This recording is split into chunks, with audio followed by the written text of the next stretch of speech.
Pemirsa Intens Investigasi. Kasus pembunuhan Vina Cirebon memasuki babak baru saat Peggy Setiawan alias Peron alias Robby Irawan, buronan 8 tahun dalam kasus viral tersebut berhasil diringkus polisi di Jalan Kopo, Bandung Selasa malam lalu. Polisi pun meyakini jika Peggy Setiawan alias Peron alias Robby Irawan merupakan orang yang terlibat dalam kasus pembunuhan Vina dan Eki yang terjadi di Cirebon 2016 lalu. Keyakinan polisi itu pun didasari dari hasil pemeriksaan kepada para narapidana yang telah divonis dan menjalani hukuman. Keyakinan polisi juga ditambah dari hasil pemeriksaan orang tua Peggy serta beberapa dokumen yang menguatkan seperti ijazah serta kartu keluarga. Pasca penangkapannya, kini ancaman hukuman berat pun menanti Peggy. Bagaimana tidak, Peggy terancam hukuman mati lantaran polisi menerapkan pasal berlapis.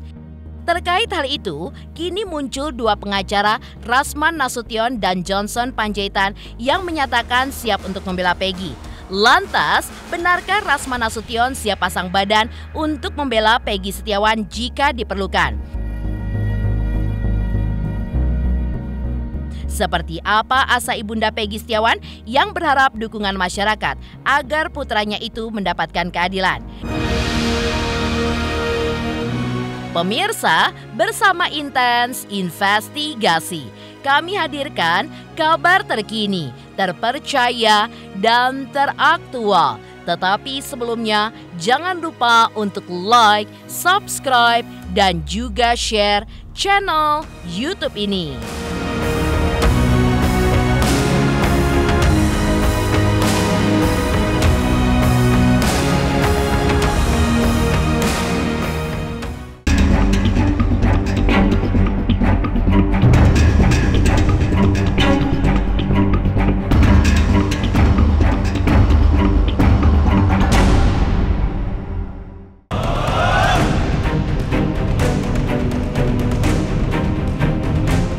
Kasus pembunuhan Vina Cirebon kian bergulir panas. Ya, seiring dengan penangkapan Peggy Setiawan alias Peron alias Robby Irawan, buronan 8 tahun kasus pembunuhan Vina, polisi pun sudah merilis sejumlah barang bukti. Namun, yang mengejutkan, Peggy pun justru menolak tudingan jika ia adalah otak pembunuhan Vina. Penolakan itu pun disampaikan secara lantang oleh Peggy di hadapan awak media saat dihadirkan dalam jumpa pers. Hal ini pun sontak mengusik rasa penasaran seorang Rasman Nasution yang justru bersedia untuk menjadi kuasa hukum Peggy jika memang diperlukan. Ya, terlepas dari status Peggy yang kini tiba-tiba ditetapkan sebagai satu-satunya DPO yang diduga menjadi dalang di balik kematian Vina. Sejatinya, Rasman secara profesional menegaskan jika ia siap untuk mengawal Peggy hingga vonis guna mengetahui secara pasti seperti apa ujung di balik kasus pembunuhan yang tengah menjadi sorotan masyarakat. Kami persilakan. Kenapa? Saya tidak pernah melakukan hal itu. Terus fitnah, saya nggak mati. Kita sama-sama menyaksikan bahwa di sebelah saya telah berhasil diungkap satu tersangka lainnya. Iya, dia mengatakan tidak bersalah. Ada keterangan Lucy dari situ, adiknya.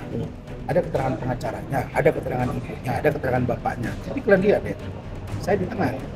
Keterangan dari pemilik kontrakan bahwa dia ngaku namanya bukan, bapaknya memperkenalkan dia bukan sebagai Peggy, tapi sebagai Robby. Terus bapaknya bilang itu Robby anak saya, yang nomor 2. Terus tadi cerita si Lucy-nya bilang, iya itu karena ayahnya nikah lagi, terus karena itu dikasih tahu bahwa itu namanya bukan Robby.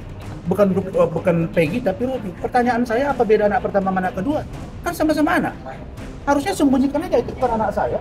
Ini ponakan saya, tapi ada pengakuan coba menyebut itu ponakan. Ini sudah menjadi confused, bias kemana-mana. Makanya ditunjukkan. Terus apalagi yang aneh, keterangan dari pengacaranya Yantir mengatakan bahwa dia berkeyakinan ini murni kecelakaan. Lah, orang ada laporan polisi, ada pemerkosaan, diperiksa, disidik, kemudian dituntut, dihukum. sudah menjalani hukuman. Wah, ini tambah kacau kita. Saya katakan ini harus diperiksa ulang. Berarti ada sesuatu. Kalau begitu apa? Lakukan rekonstruksi ulang, lakukan pemeriksaan audit forensik semua, kemudian lakukan pemeriksaan dari awal sampai akhirnya rakyat menemukan bahwa ini pelaku. Oke, Dan Bang. saya yakin polisi mampu. Saya gini, pengalaman saya kan dosen juga. Dan saya mendalami ilmu jiwa berkembang. Saya kok melihat dari mimik dia ada yang disembunyikan. Dan beban keluarganya saya lihat nggak begitu berat. Saya lihat cara bicara Lucy biasa-biasa aja. Cara bicara bapaknya juga datang biasa saja. Loh, Anda bayangkan loh, kasus seberat ini, kalau sempat dia dianggap intellectual dader, aktor intelektual, hukuman mati loh, ancaman hukumannya. Ya dong, nggak bisa. Biasa saja saya cara dia menanggapi itu. Jadi ini perlu diperiksa kejiwaan, perlu ahli gestur, psikologi, dan lain-lain. Tapi kalau menurut saya, kalau sudah ini mencuat ke permukaan, Polri sudah mengambil alih, kita percaya. Tapi kita tahu Kompolnas bilang, hari ini mereka sudah datang, bertemu penyidik. Kemudian mereka bilang Prapit mereka akan datang. Pada halusinasi, tapi bicara pada fakta. Law is justice declared. Hukum itu harus adil dan jelas. Tidak boleh belok-belok. Karena kita harus punya asas legalitas. Harus kepastian. Rasman izin, kalau diminta nih Bang Rasman untuk membela Peggy Setiawan, Bang Rasman akan seperti apa merespon? Saya mau. Saya sudah bilang Membela kepada gitu Mbak ya? Yanti, saya akan bantu dan kita akan kawal sampai ini vonis. Saya juga ingin tahu Peggy apa perannya, yang 8 orang apa perannya, yang 2 lagi seperti apa yang nggak jelas itu. Terus siapa yang bermain? Kita belum tahu motifnya apa. Motif kasus ini apa? Kita nggak tahu apakah ini percintaan, apakah tabrakan, apakah nalai asmara. Tapi sampai seheboh ini. Sebagai praktisi hukum yang sudah cukup berpengalaman dan acap menangani kasus-kasus besar, kontroversi yang kian hari kian mewarnai kasus pembunuhan Vina membuatnya merasa prihatin.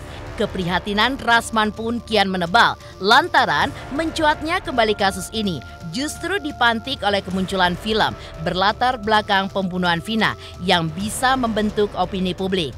Di luar itu, penjelasan Vina lewat kerasukan yang konon dialaminya. Di sisi lain, justru membuat kasus ini pun semakin membingungkan. Karena itulah, Rasman pun meminta semua pihak untuk mengawal dan mendukung penyelesaian kasus ini agar tidak ada nyawa yang melayang tanpa kepastian hukum. Jadi terus saya tegaskan di sini rekan-rekan bahwa tersangka semua bukan 11 tapi 9. Sehingga DPO hanya 1.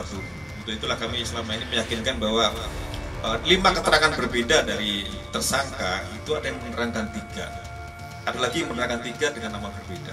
Ada yang menerangkan 5, ada yang menerangkan 1. Setelah kami melakukan penyidikan lebih mendalam, ternyata 2 nama yang disebutkan selama ini itu hanya asal sebut. Tapi yang saya nggak habis pikir, ini ada orang yang kesurupan, terus jadi film itu menjadi dasar untuk salah satu pembentukan opini publik di masyarakat. Sedangkan tadi Linda bilang, dia diperiksa, dia bilang, saya nggak sama dengan apa yang dibuat dalam film. Itu kan catatan penting. Kan Linda itu teman dekatnya Vina dan juga teman dekatnya Eki. Ini harus secara serius didalami. Jadi saya berkeyakinan bahwa kasus ini harus naik. Saya dukung Peggy melakukan upaya dalam ini kuasa hukumnya untuk pra-peradilan. Kita dukung Kompolnas, kita dukung Komisi Yudisial mengawasi semuanya. Kita minta audit semuanya untuk supaya terungkap. Karena tidak boleh satu pun nyawa melayang tanpa kepastian. Berubah. Saya begini ya, saya sebagai lawyer profesional di tengah ya, saya menghubungi Bu Yanti sebagai pengacaranya Peggy. Saya tanya benar nggak itu? Dia bilang tidak. Ibunya itu membantu di rumah saya. Saya tahu Peggy tidak terlibat. Oke, saya nggak bisa terima bulat-bulat. Saya tanya Direktur Kombes Surawan, apakah benar itu? Beliau bilang tidak. Kami tidak menghilangkan 2 DPO, 3 DPO. Setelah kami analisa, kami dalami, kami kira keterangan. Karena keterangan dari yang 8 orang berubah-ubah deh. Ada yang 2 bilang, 2 orang mengatakan bahwa 3 DPO.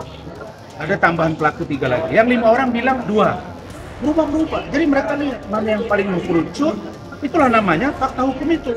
Petunjuk, kemudian keterangan, dapat. Nah itu dia. Saya sebagai lawyer, tugas lawyer adalah ya membela hak-hak lain. Saya tidak mau kalau Peggy misalnya dia melakukan A terus dituduhkan B. Itu tugas lawyer. Apalagi nanti menjadi D. Dan yang kedua, kalau memang ini memang benar dia lakukan, dia harus mulai mengaku jujur. Kalau saya bersama dia di dalam nanti, saya akan tanya, oh benar gak dia lakukan? Kalau benar kan ini, kenapa pola? Kalau tidak, kita kawal. Karena itu lawyer, tugasnya di tengah. Bukan memihak ke kiri dan ke kanan untuk mencari kebenaran. Supaya tidak ada nyawa yang melayang. Karena saya katakan bahwa dalam prinsip hidup hukum, lebih baik membebaskan 1000 orang yang bersalah daripada menghukum 1 orang yang tidak bersalah. Ini bisa kecelakaan besar untuk negeri. Gitu. Oke, berarti jika diminta untuk membela Peggy, tetap tegas Bang Rasman akan tetap membela Peggy ya Bang? Pasti. Sampai akhir nanti? Pasti. Tetap perjuangkan ya Bang?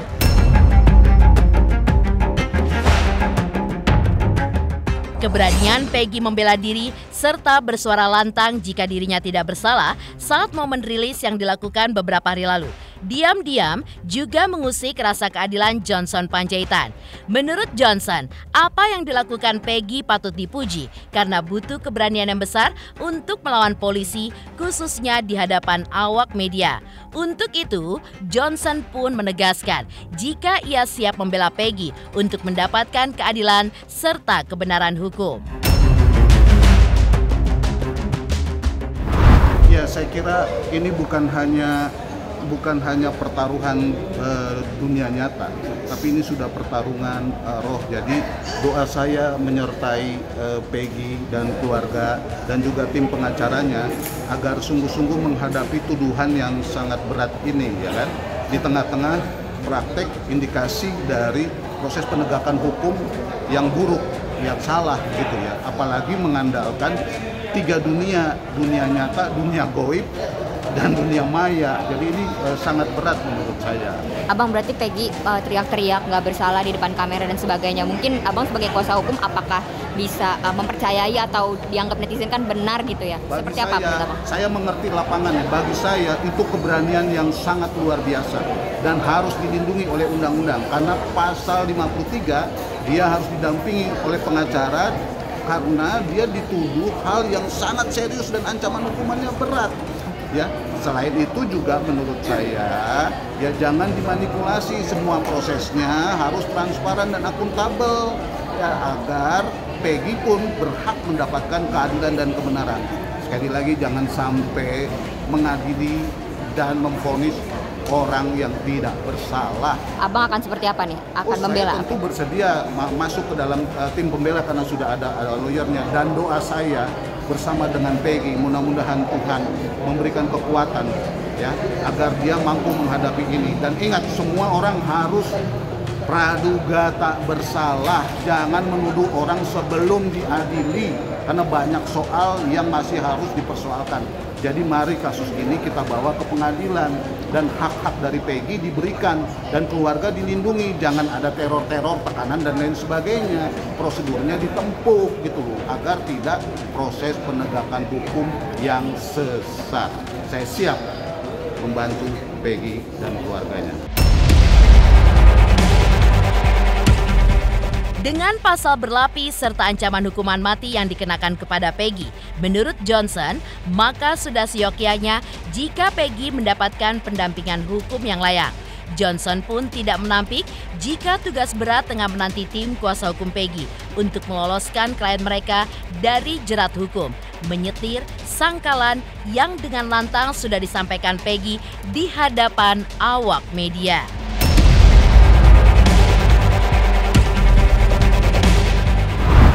Saya kira tim lawyernya harus bikin tim yang sungguh kuat untuk menghadapi ini semua.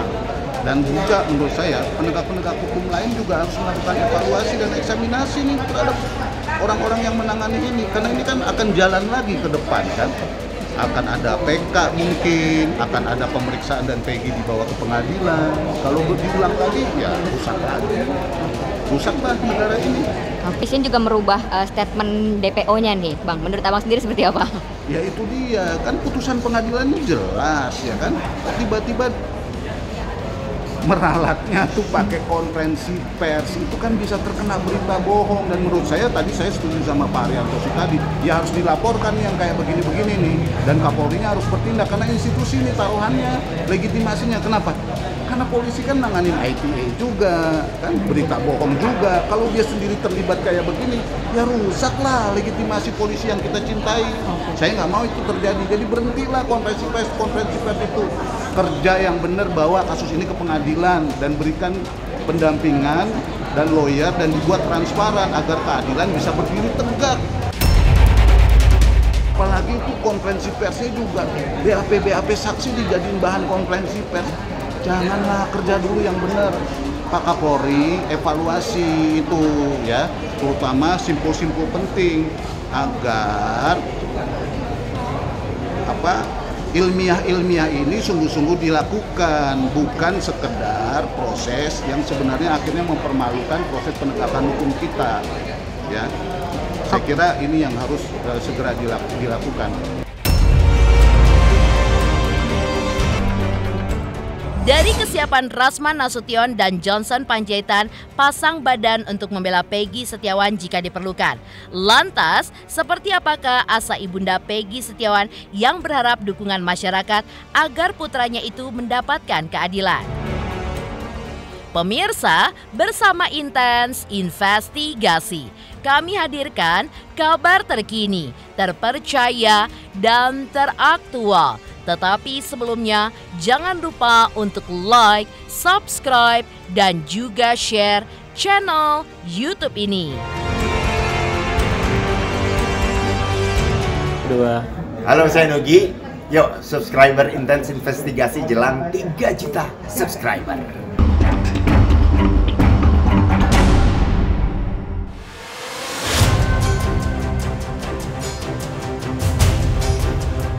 Penangkapan Peggy Setiawan alias Peron alias Robby Irawan yang berujung ancaman hukuman mati sontak mengusik ketenangan Kartini ibunda Peggy. Bagaimana tidak, sang anak yang selama ini bekerja di Bandung tiba-tiba saja menjadi orang yang paling dicari polisi lantaran disangkakan menjadi otak di balik kematian Vina di tahun 2016 lalu. Karena itulah, sebagai seorang ibu, Kartini pun meyakini sepenuhnya jika Peggy Setiawan itu tidak terlibat sedikit pun dalam kasus pembunuhan almarhumah Vina. Keyakinan tersebut diperkuat dengan fakta bahwa di saat pembunuhan Vina terjadi di tahun 2016 lalu, putranya itu pun justru sedang bekerja di Bandung bersama ayah dan adiknya. Berikut ini curhat pilu ibunda Peggy secara eksklusif kepada tim Intens Investigasi. Rasanya saya sedih banget, sedangkan dia adalah anak satu-satunya tulang punggung keluarga. Saya sangat sedih, hati saya nggak bisa membayangkan bakal kejadian seperti ini. Karena dia adalah tulang punggung, juga dia anak baik, dia juga nggak pernah membantah. Walaupun saya marah, dia hanya diam, nggak melawan sama sekali. Kalau saya lagi kesel, dia dimarahin, juga paling dia diam. Terus dia ngomong, ya mau udah minta maaf, sayanya salah gitu aja udah. Ya, saya berdoa untuk anak saya, ya Allah kuatkan iman Peggy, ya Allah kuatkan fisik Peggy juga batin Peggy. Walaupun dia di sana seandainya dia merasa sakit, hilangkanlah rasa sakit dari tubuhnya. Semoga dia baik-baik saja di sana, kuatkan imannya, dan dia selalu pegang teguh pendiriannya, sekali tidak tetap tidak. Ada di Bandung lagi kerja sama bapaknya. Kartini pun menambahkan, sebagai tulang punggung keluarga, Peggy adalah anak yang giat bekerja membantu perekonomian keluarga. Karena itu pula, Peggy tidak pernah terlibat dengan geng motor. Terkait tudingan polisi, jika Peggy sempat berganti identitas dalam pelariannya, lagi-lagi Kartini pun membantah tegas tudingan tersebut. Dan kini, Kartini pun hanya bisa pasrah dan juga berharap agar masyarakat pun ikut membantu putranya itu untuk mendapatkan keadilan. Nggak pernah tuh, nggak pernah nyuci baju geng apa nggak. Paling ya kaos biasa buat main sehari-hari gitu aja. Dulu pernah punya motor smash. Tapi ya itu juga smash itu udah lama waktu ada kejadian udah lama rusak, udah dari sebulan lebih lah rusak. Itu rencananya minggu depan mau dibetulin, terus tuh ada penggerbegan di tahun 2016 itulah, langsung dibawa itu motor, itu aja. Iya, sedang tidak ada di rumah. Kalau saya baca putusan ya, Monreker dengan XTC ya, jadi tidak ada tuh kaitannya dengan yang di film ya, kayak dendam apa tuh nggak ada. Nah sementara tadi dijelaskan sama ibu bahwa anaknya ibu ini, Peggy Setiawan ini, tidak pernah ikut-ikut geng motor ya, tidak pernah ikut-ikut geng motor. Bahkan ibu untuk melihat apa namanya kaos atau baju atau atribut apapun nggak pernah Bu ya. Terus yang yakin mah di Bandung. Sama siapa aja waktu itu Pak? Ya udah nanti aja ya. Panggilannya sebenarnya Pak? Anak kandung Pak, anak kandung sendiri Pak. Itu mah nama panggilan aja, panggilan kerja. Jadi nggak bersalah. Udah gitu aja ya. Maaf ya. Kecewa nggak sih Pak? Ya, Bapak yakin ya Pak? Yakin. Ya.